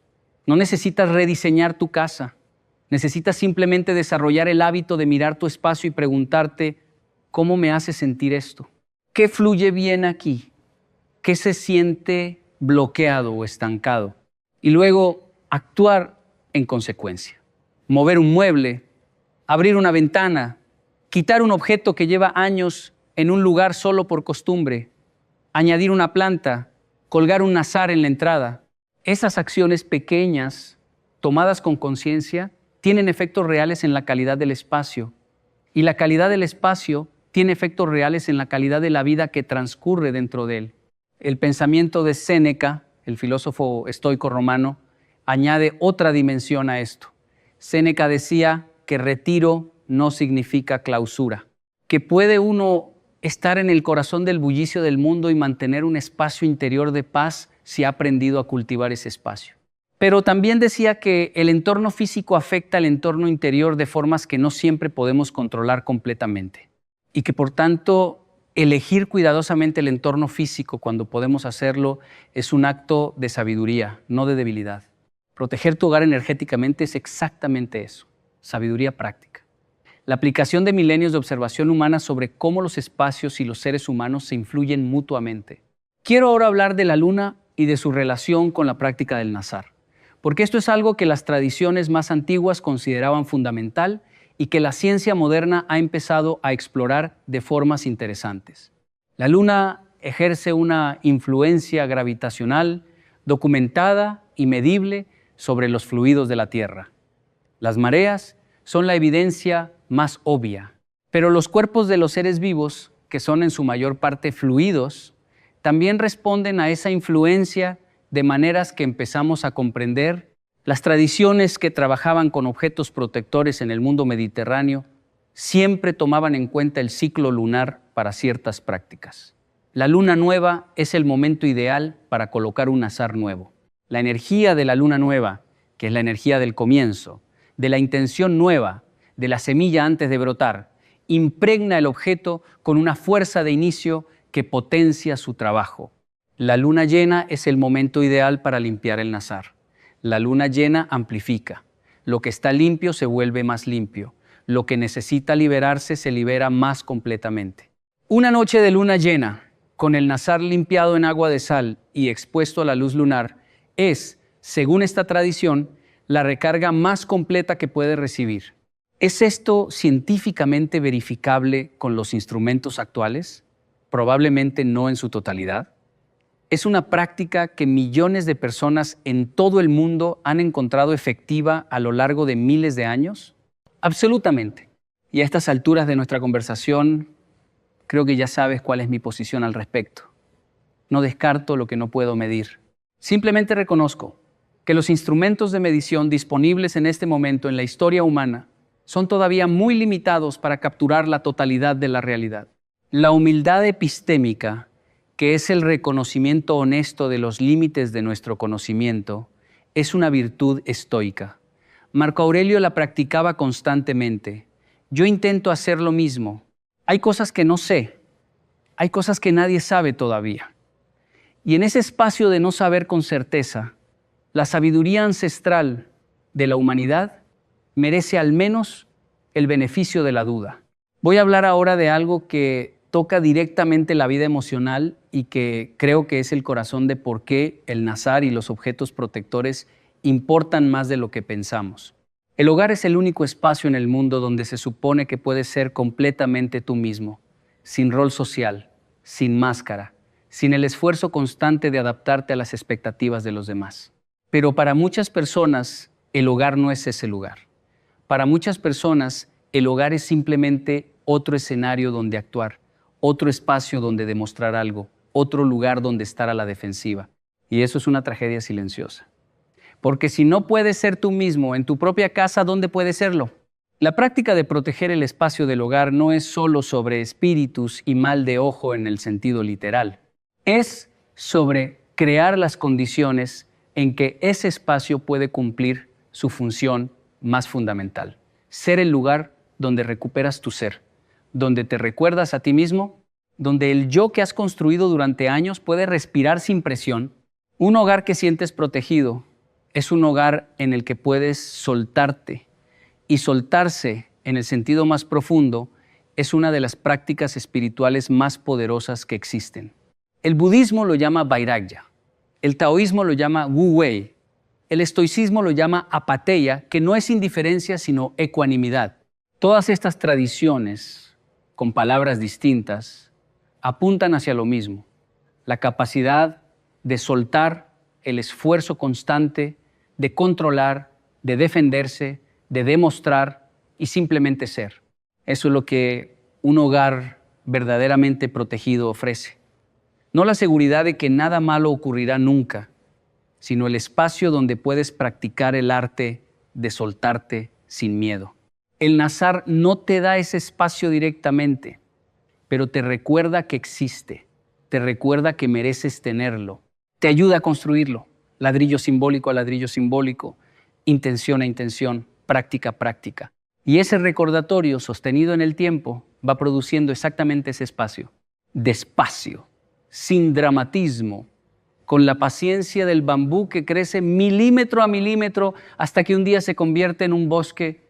Voy a cerrar esta parte de nuestra conversación con algo que me parece esencial decir con toda la claridad posible. La protección del hogar no es un sustituto de la responsabilidad personal, no es una excusa para no trabajar en tus relaciones, no es un reemplazo de la terapia cuando la necesitas. No es un escudo mágico que opera independientemente de cómo tratas a las personas que viven contigo. El hogar más protegido del mundo, cargado de nazares y de cuarzos y de sal en las esquinas, no puede compensar la falta de amor, de respeto y de comunicación entre quienes lo habitan. La energía que más afecta a un hogar no viene de afuera, viene de adentro, de las palabras que se dicen y de las que se callan, de los conflictos que se resuelven y de los que se dejan pudrir, del amor que se expresa y del que se retiene por orgullo.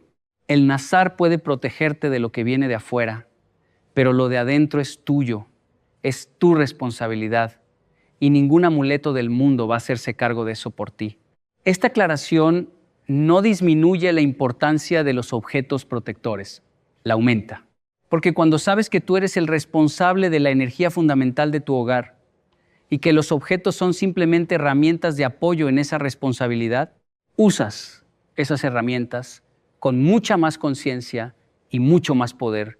Eres el guardián de tu hogar. El Nazar es tu aliado, pero el guardián siempre es tú. Hay algo en la descripción del video que complementa perfectamente todo lo que hemos explorado hoy. Es un trabajo profundo, compilado con mucho cuidado, sobre cómo crear ambientes de bienestar, sobre filosofía oriental aplicada a la vida en el hogar, sobre protección energética desde un enfoque que combina tradición y conciencia práctica. Si quieres seguir profundizando en esto, más allá de lo que permite un video, esa es la herramienta que te recomiendo. La encuentras en la descripción. Volvamos ahora a explorar algo que aún no hemos tocado: la tradición latinoamericana y su particular relación con la protección del hogar. América Latina tiene una de las herencias espirituales más ricas y más complejas del mundo. Es el resultado de la fusión de tres corrientes enormes: las tradiciones indígenas precolombinas, la espiritualidad africana traída por la diáspora esclavizada y el catolicismo español con toda su propia mezcla de paganismo mediterráneo y misticismo cristiano. De esa fusión emergió una espiritualidad popular que es completamente única en el mundo. Una espiritualidad que es práctica antes de ser teológica, que es cotidiana antes de ser ceremonial, que vive en la cocina y en el mercado tanto como en la iglesia o en el templo. Y en esa espiritualidad popular latinoamericana, la protección del hogar ocupa un lugar central.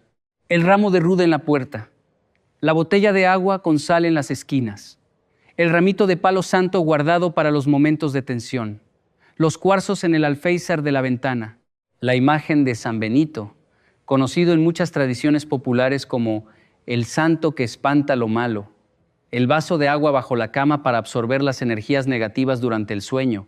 Cada una de estas prácticas tiene una historia, una lógica interna, una razón de ser que va mucho más allá de la superstición popular. La ruda, por ejemplo, es una planta con propiedades medicinales documentadas. Tiene efectos repelentes sobre ciertos insectos. Tiene propiedades antifúngicas. En términos químicos, tiene compuestos que afectan el aire a su alrededor de formas medibles. Pero también, en términos simbólicos, ha sido usada durante siglos como purificadora de energías negativas. No porque haya un mecanismo mágico que lo explique, sino porque la combinación de sus propiedades reales y su historia de uso intencional la ha convertido en un objeto cargado de significado colectivo. El copal, que en muchas tradiciones indígenas mesoamericanas es el incienso sagrado por excelencia, tiene propiedades antisépticas documentadas. El humo del copal literalmente limpia el aire de bacterias. Y al mismo tiempo, su uso ritual durante siglos en contextos de intención espiritual lo ha cargado con un significado que supera sus propiedades químicas. En América Latina, el nazar llega como un primo lejano que habla el mismo idioma, la misma intuición profunda de que ciertos objetos usados con intención protegen el espacio. La misma lógica del ojo que mira de vuelta, la misma comprensión ancestral de que la envidia es peligrosa y que la protección es necesaria. Por eso el nazar se ha integrado tan naturalmente en los hogares latinoamericanos.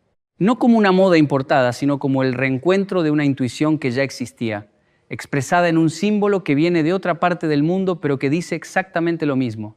La humanidad, en sus expresiones más sabias, siempre está diciendo lo mismo, con distintos idiomas, con distintos símbolos, con distintas formas, pero siempre lo mismo. Cuida tu espacio. Protege lo que amas. Establece límites con conciencia. No dejes que lo que no te pertenece se quede en tu casa.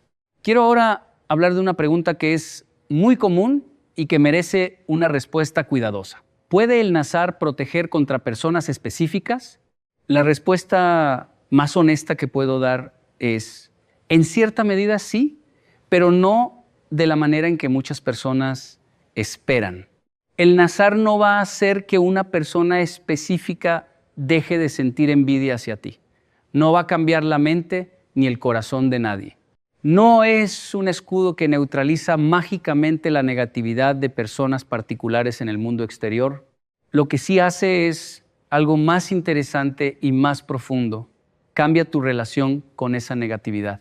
Cuando tienes la convicción de que tu espacio está protegido, cuando entras a tu casa sintiéndola como un santuario, cuando el nazar en la puerta te recuerda que has establecido un límite entre tu mundo y el mundo externo, cambias la forma en que procesas la energía que te llega.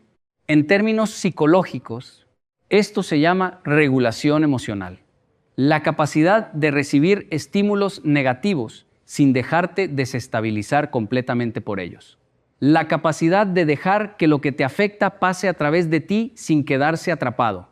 El nazar entrena esa capacidad de forma simbólica, de forma gradual, de forma acumulativa, cada vez que lo ves en la puerta de tu casa, cada vez que recuerdas su significado, cada vez que sientes que tu espacio está protegido, estás entrenando una parte de ti que dice, sé quién soy, sé que estoy protegido. Lo que venga, lo recibiré desde esa certeza. Esa certeza, esa ecuanimidad estoica ante lo que el mundo envía es la mejor protección que existe contra el mal de ojo, contra los espíritus, contra la envidia, contra cualquier energía externa que intente desestabilizarte. Y el nazar, usado con conciencia, contribuye a construirla. Hablemos ahora de algo que se llama coherencia del espacio, un concepto que integra todo lo que hemos explorado hoy. Un espacio coherente es un espacio donde todos los elementos hablan el mismo idioma, donde los objetos elegidos reflejan los valores de quienes habitan ese espacio, donde la disposición de las cosas facilita las actividades y las relaciones que quieres que florezcan ahí, donde la energía fluye sin obstrucciones innecesarias, donde lo visible y lo invisible están en armonía.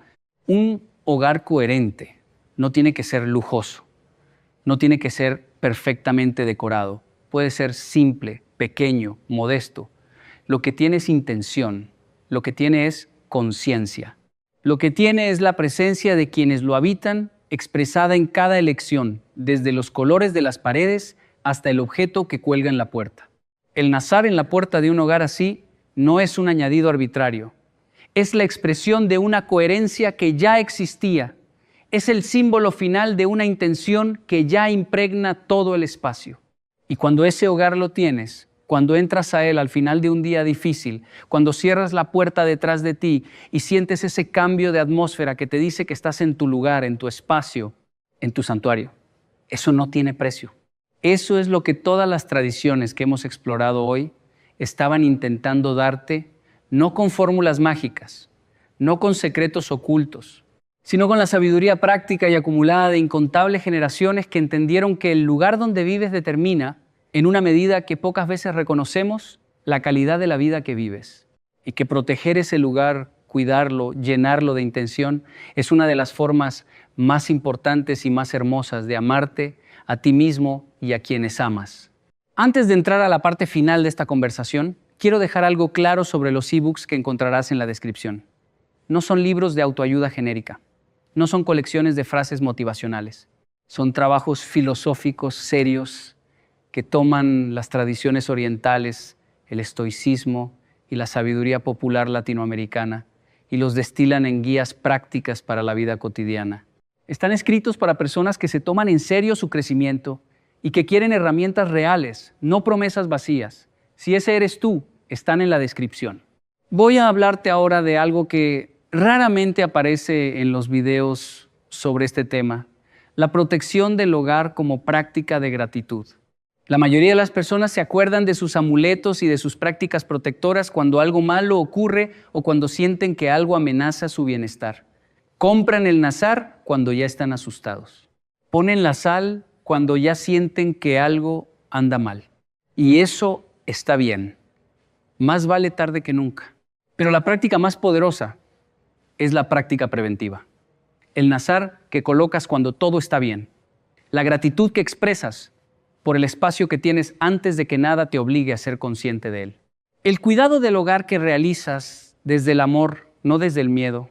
En el Shinto japonés, las ofrendas en el altar doméstico no se hacen solo en momentos de necesidad, se hacen cada mañana. No porque los espíritus las necesiten para sobrevivir, sino porque el acto de ofrenda cotidiana mantiene viva la conciencia del practicante, lo mantiene presente. Lo recuerda de que existe una dimensión de la vida que va más allá de lo puramente práctico y que merece atención constante. Colocar el nazar en la entrada de tu casa con gratitud es una forma de ofrenda. Es una forma de decir, tengo un hogar, tengo un espacio que es mío, tengo un lugar donde vuelvo cada día y quiero cuidarlo con toda la conciencia que tengo. Esa gratitud activa cambia la relación que tienes con el objeto, con el espacio y contigo mismo. Te convierte de usuario pasivo de un amuleto en guardián consciente de un santuario. Y ser guardián consciente de algo sagrado, aunque ese algo sea un pequeño apartamento en el piso cuarto de un edificio sin ascensor, es una de las formas más dignificantes y más poderosas en que un ser humano puede relacionarse con el mundo. Dignidad. Esa es la palabra que quiero dejar aquí. Proteger tu hogar con conciencia es un acto de dignidad. Es la declaración de que tu vida, tu espacio, tu bienestar merecen ser tratados con seriedad y con cuidado. Es la negativa a vivir de forma reactiva, esperando que el mundo te diga qué hacer, y el paso hacia una vida activa, donde tú determinas la calidad de tu espacio y de tu experiencia. El nazar es un símbolo de esa dignidad, de esa determinación, de esa decisión de no dejar al azar algo tan importante como el espacio donde vives. Y esa decisión, tomada una vez con plena conciencia, se renueva cada vez que lo ves, cada vez que entras y lo ves ahí, vigilante y azul en la entrada de tu hogar, te recuerda quién eres y qué has decidido. Eso es más que protección, eso es identidad, eso es el hogar que has elegido tener. Voy a hablar ahora de algo que quiero que lleves contigo más allá de este video, de algo que creo que es el regalo más importante de toda esta exploración. La filosofía del Ma, del vacío significativo japonés, sugiere que lo que más importa no es lo que llenas, sino lo que dejas sin llenar. El silencio entre las notas es lo que permite que la música sea música. El espacio entre las paredes es lo que permite que la casa sea habitable. El vacío dentro del cuenco es lo que permite que el cuenco sea útil. Tu hogar necesita vacío. Necesita espacio para respirar. Necesita áreas que no estén completamente llenas de objetos, de ruido, de estímulos. Necesita rincones de silencio. Y tú dentro de ese hogar también necesitas vacío. También necesitas momentos sin hacer nada en particular, sin producir, sin consumir, sin conectarte, sin desconectarte deliberadamente. Momentos de simple presencia en el espacio que has creado para ti. El nazar puede ser el punto focal de esos momentos. El objeto ante el que te detienes por unos segundos cuando entras a casa, no para rezarle ni para pedirle nada, sino simplemente para recordar, para estar un momento presente en el umbral de tu vida privada antes de entrar completamente en ella. Ese momento, ese segundo de transición consciente, es quizás el ritual más pequeño y más poderoso que puedes establecer en tu hogar. Un segundo, un vistazo al nazar, un respiro, un recordatorio de que estás en casa. 5,000 años de sabiduría humana destilada en un segundo de conciencia. Eso es lo que el nazar tiene para ofrecerte. Ahora voy a hablar de algo que es importante para completar la imagen de la protección del hogar desde una perspectiva integral. Hemos hablado mucho de lo que pones en el espacio, voy a hablar de lo que sacas de él. El Feng Shui tiene un principio que se llama Shachi, que es la energía de flecha. Se refiere a las líneas de energía que se crean cuando los objetos o los ángulos apuntan directamente hacia ti de forma agresiva. Una esquina de mueble que apunta hacia donde duermes, una viga que corre directamente encima de tu cama, una puerta que abre directamente hacia otra puerta sin nada entre ellas. Esas configuraciones, dice el Feng Shui, generan un flujo de energía que es demasiado directo, demasiado agresivo, demasiado intenso. No son malas en el sentido de que no son malignas, pero tampoco son ideales. Son como tener una corriente de agua demasiado fuerte fluyendo directamente sobre ti todo el tiempo, agotador. La solución del Feng Shui para el Shachi no es siempre mover el mueble o cambiar la arquitectura. A veces es interponer algo, un biombo, una planta, un objeto que suavice el flujo, que lo disperse, que lo convierta de una corriente directa en algo más difuso y más manejable. El nazar puede funcionar de forma similar. Cuando se coloca estratégicamente, no solo en la puerta, sino también en puntos específicos del interior, puede actuar como un dispersor de energías que fluyen de formas no ideales. Pero más importante que la colocación técnica del nazar es desarrollar el sentido del espacio que te permite notar cuando algo en tu casa no fluye bien. Ese sentido se desarrolla con la práctica de la atención, de estar presente en tu espacio en lugar de simplemente existir en él. Cuando empiezas a notar que ciertas habitaciones de tu casa siempre se sienten más pesadas que otras, que ciertas horas del día el ambiente cambia de formas que no explicas, que ciertas configuraciones de los muebles te hacen sentir más descansado o más tenso, estás desarrollando una sensibilidad al espacio que es exactamente lo que todas estas tradiciones intentan cultivar, no como un sexto sentido sobrenatural, como la simple capacidad de prestar atención a algo a lo que normalmente no prestamos atención. La calidad del espacio en que vivimos, esa atención sostenida en el tiempo, te convierte en el mejor Feng Shui de tu propio hogar, en el mejor guardián de tu propio espacio, en el experto más autorizado sobre lo que tu casa necesita. Porque nadie conoce tu hogar como tú, nadie ha vivido en él como tú, nadie puede sentir sus necesidades como tú. El nazar y todos los objetos protectores son herramientas. Las herramientas las maneja quien las conoce, y quien conoce mejor este espacio eres tú. Voy a hablar ahora de algo que me parece fundamental para cerrar nuestra exploración de forma completa, la dimensión colectiva de la protección del hogar. Hemos hablado mucho del hogar individual, del nazar en la puerta de tu apartamento, de tu casa, de tu espacio personal. Pero el hogar no es solo individual, es también relacional. El hogar que creas afecta a todos los que viven en él. Y los hogares de una comunidad se afectan mutuamente. En las culturas mediterráneas y orientales, donde el nazar tiene su historia más profunda, la protección del hogar nunca fue una práctica puramente individual, era una práctica comunitaria. Los vecinos se protegían mutuamente, las madres compartían sus prácticas de protección de los hijos. Los artesanos que fabricaban los nazares lo hacían con la conciencia de que su trabajo afectaría a comunidades enteras. Esa dimensión colectiva de la protección del hogar me parece tremendamente relevante para el mundo en que vivimos hoy. Vivimos en una época de hiperindividualismo, de aislamiento creciente dentro de las ciudades, comunidades.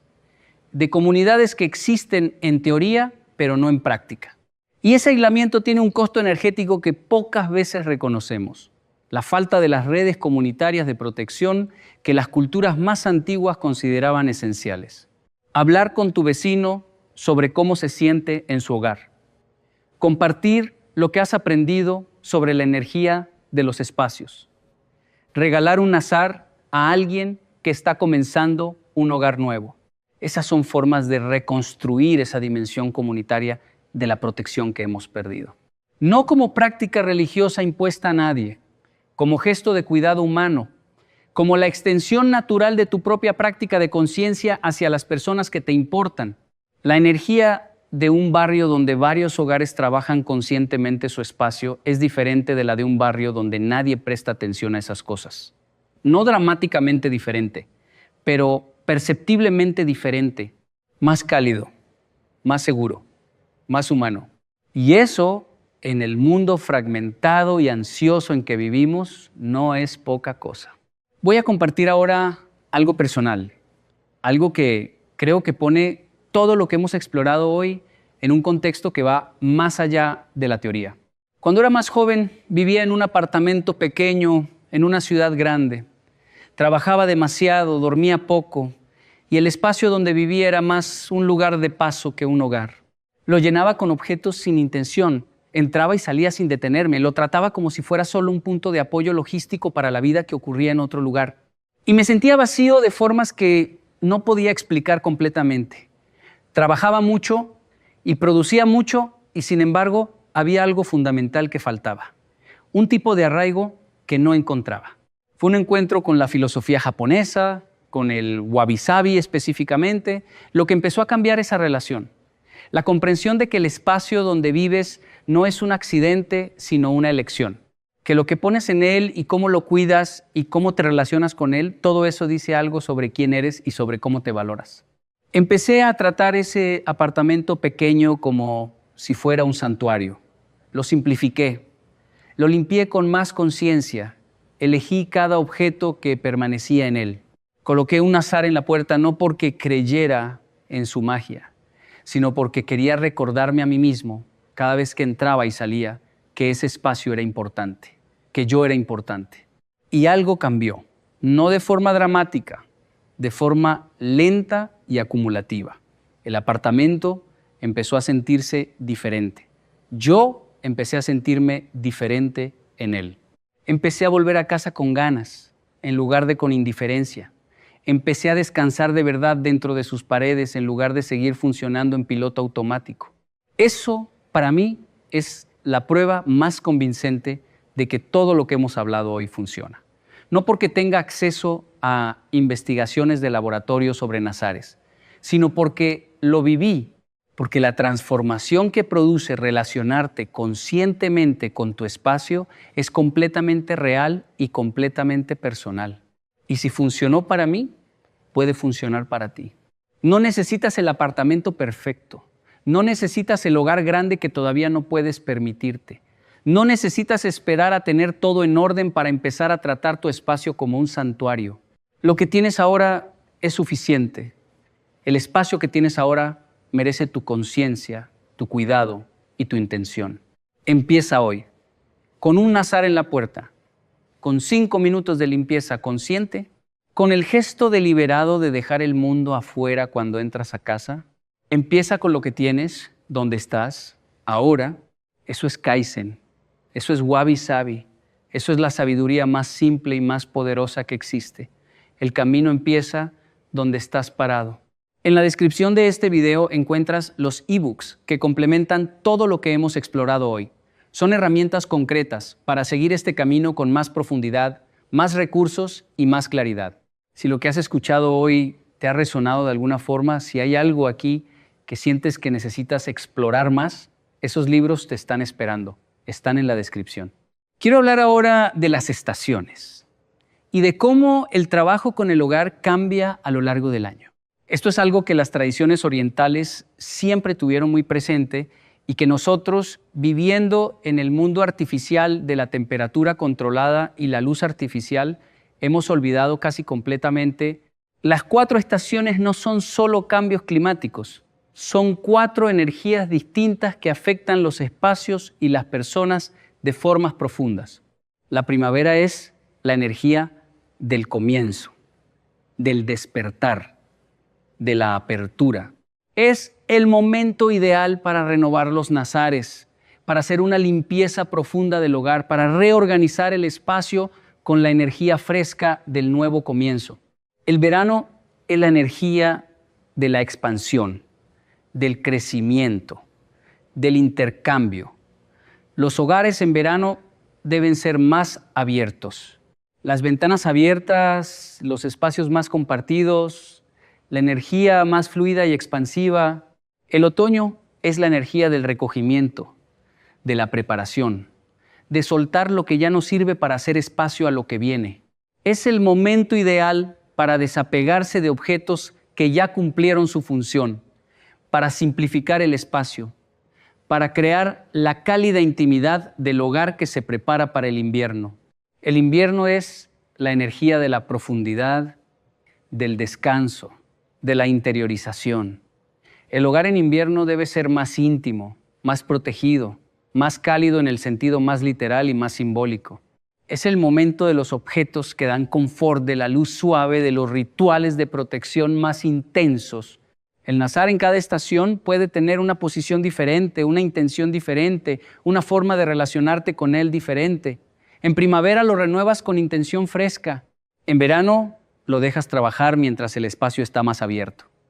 En otoño lo limpias profundamente mientras simplificas el hogar. En invierno lo colocas como el guardián central de ese espacio íntimo y recogido que el invierno pide. Vivir en consonancia con las estaciones es una práctica espiritual en sí misma, no solo para los chamanes ni para los monjes.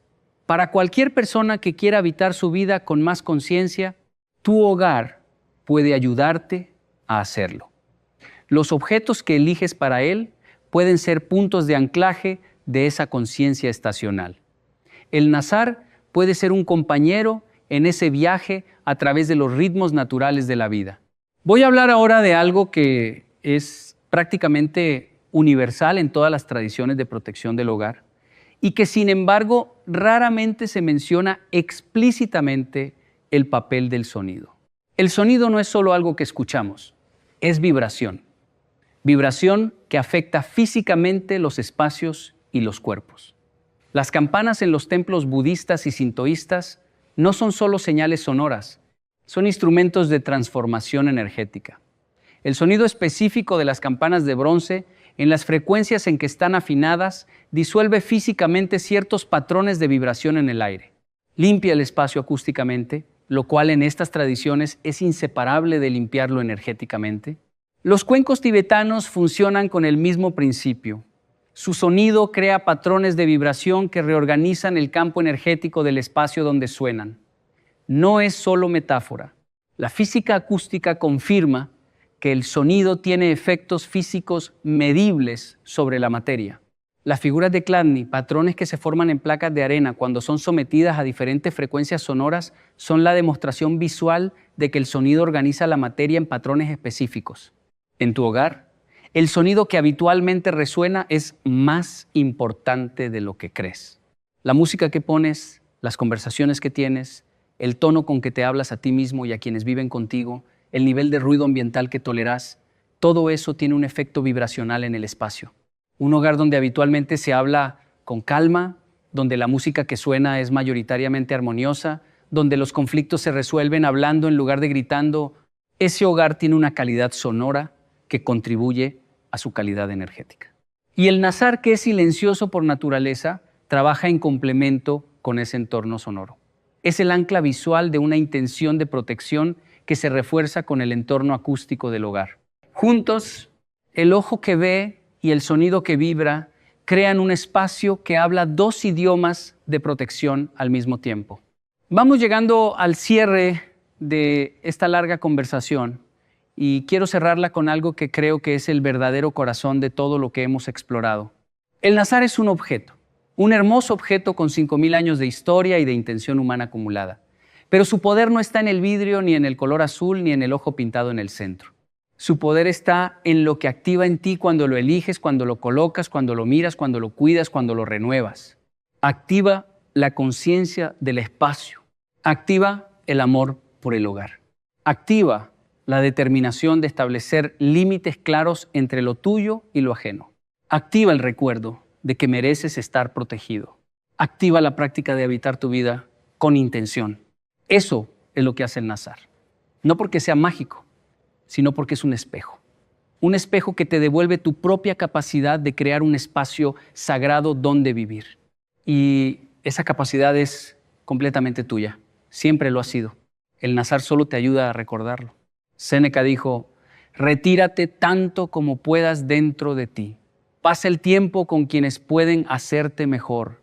Admite a quienes tú puedes hacer mejores. Y hazlo de forma mutua.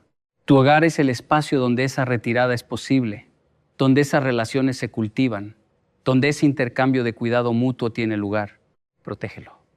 Con un Nazar en la puerta, con sal en las esquinas, con una planta de bambú en la sala, con el cuarzo que refleja la luz en el alféizar de la ventana y sobre todo, protégelo con tu presencia consciente, con tu atención deliberada, con tu decisión de tratar ese espacio sin importar su tamaño o su estado, como el santuario que puede ser, porque puede serlo, porque mereces serlo, porque tú mereces tenerlo.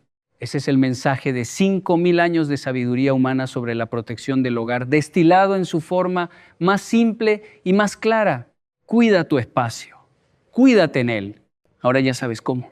Si este video te añadió algo, si hay algo que escuchaste hoy que se quedó en ti, te pido que lo compartas, que le digas a alguien que te importa que existe este conocimiento, que el hogar donde vive merece tanta atención como el trabajo que hace o las relaciones que cuida. Y si quieres seguir este camino con más profundidad, con más herramientas, con más filosofía aplicada a la vida cotidiana, en la descripción encontrarás lo que necesitas. E-books que son el resultado de años de estudio y de síntesis de la sabiduría oriental, el estoicismo y la filosofía del espacio. Recursos que van contigo a donde vayas, que puedes leer cuando quieras, que te acompañan mucho más allá de la duración de un video. Están en la descripción, te están esperando, y yo aquí también. En el próximo video, en la próxima conversación, en el próximo largo camino que recorremos juntos a través de estas ideas que importan. Hasta entonces, cuida tu espacio, cuídate en él.